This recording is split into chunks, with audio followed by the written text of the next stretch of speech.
different paths during and after college and told not to worry, they can figure it out later. Take me, for instance. I wasn't nearly as enterprising as Charlie when I graduated from Brown in 1996.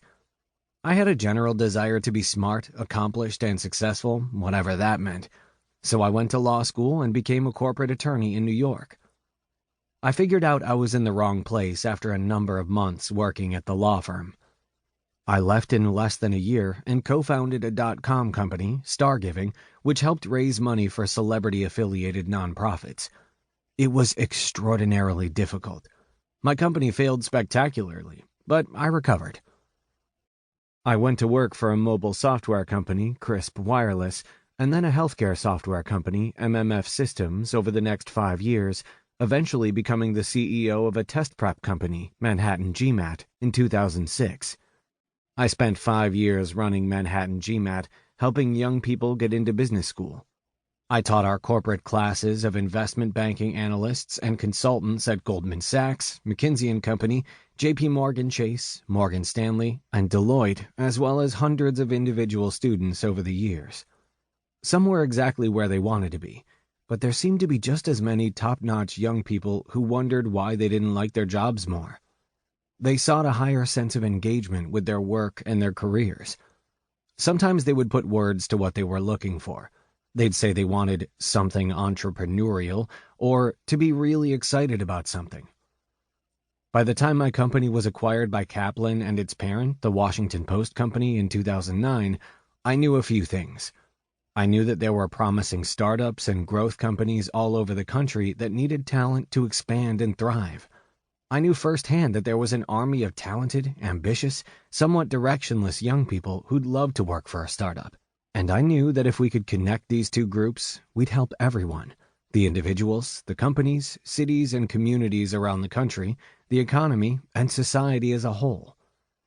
When I was younger, I subscribed to a general view of our educational system that goes something like this. If you study hard and do well in high school, you'll get into a good college. Where you go to college is very important. Then if you do well in college, perhaps you'll go on to law school or med school, or maybe academia if you're an intellectual sort. In any case, if you're smart and work hard, you'll wind up with a good job. That good job in this scenario is a job that requires a lot of complex analytical thinking and pays well, like investment banking or management consulting. If a student takes a professional route, becoming a lawyer, doctor, accountant, or dentist, he or she will need additional years of special training to develop professional skills and judgment, all very attractive to high achievers. This is our system of training and employment, and it functions very well. Smart, hard-working kids go to good schools and get trained for good jobs. The job market operates with great efficiency, and that is a big reason why our economy is so successful. There's another view of the current system, though, that it's a mess. Ambitious college students have no real idea what to do upon graduation, but they're trained to seek the next level. Many apply to law school, grad school, or even medical school because of a vague notion of status and progress rather than a genuine desire or natural fit. Those who try to do something independently often find themselves frustrated by their lack of rapid advancement, and so default to a more structured path of law school, business school, or graduate school. The concentration in professional services leads our national university graduates to congregate in a handful of metropolitan areas, primarily New York City, Silicon Valley, Boston, and Washington, D.C. Those who become bankers or consultants are highly paid and heavily socialized, yet many become disaffected due to a lack of purpose or unsustainable lifestyle, and some simply discover they don't enjoy their roles.